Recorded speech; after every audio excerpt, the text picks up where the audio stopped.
मनीष सिसोदिया को बेल मिल गई है सर। आम आदमी पार्टी के नेता लोग बोल रहे हैं कि साजिश के तहत केजरीवाल को ही फंसाया जा रहा है। जैसे कानूनी प्रक्रिया है, कानूनी प्रक्रिया के तहत जेल गए, कानूनी प्रक्रिया के तहत वो बाहर आए हैं।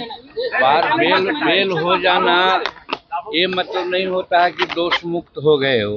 तो इसीलिए बेल हो जाने के उपरांत कोई भाषण देना या कोई राजनीतिक बात बोलना उचित नहीं है।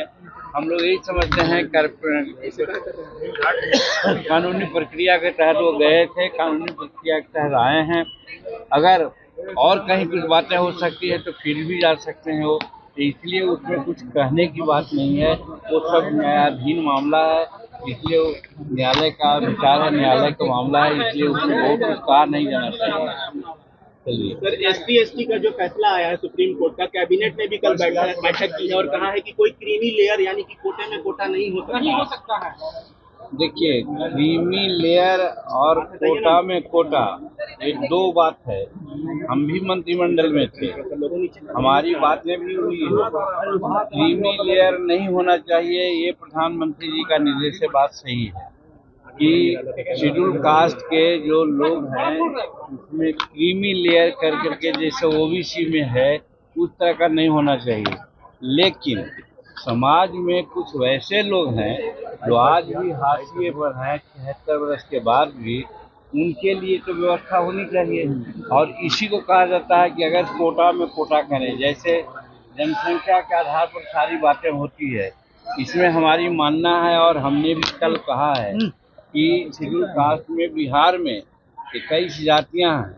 21 जाति में 4 जाति जिसको D4 कहते हैं। और आज देखा जाता है कि जज हो, कलेक्टर हो, इंजीनियर चीफ हो, इंजीनियर हो, बैंक हो, रेलवे में हो, सब में अगर रिप्रेजेंटेशन की बात कही जाएगी तो ये जो 4 जातियाँ हैं जिसको D4 कहते हैं, विकसित 4 कहते हैं, वही 90% भाग लिए हुए हैं। लेकिन बाकी और जो भुइयाँ, मुसहर, गेहूँ, मेहतर, नट, स्कैवेंजर, स्वीपर, ये सब लोग हैं, इनकी जनसंख्या जो है उसके आधार पर उनको आज तक आरक्षण नहीं मिला है। इसीलिए हम लोग की मांग यही है और कल हमने कैबिनेट में कहा भी है कि अलग व्यवस्था होनी चाहिए।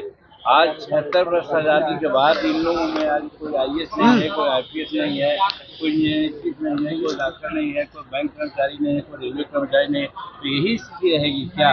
इसलिए क्रीमी लेयर की बात न कीजिए, लेकिन जिसकी जितनी जनसंख्या है उसके आधार पर उनको आरक्षण मिलना चाहिए। देखिए, इसमें वो बात कहाँ है, ये सामाजिक बात है, सामाजिक के आधार पर आरक्षण उनका है।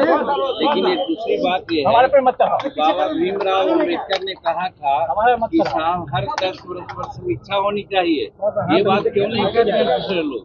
आज 76 वर्ष हो गया, 5 बार 7 बार समीक्षा होनी चाहिए थी, पुनर्विचार नहीं, समीक्षा होनी चाहिए। कौन आगे बढ़ा, कौन पीछे बढ़ा, ये बाबा अम्बेडकर ने कहा था।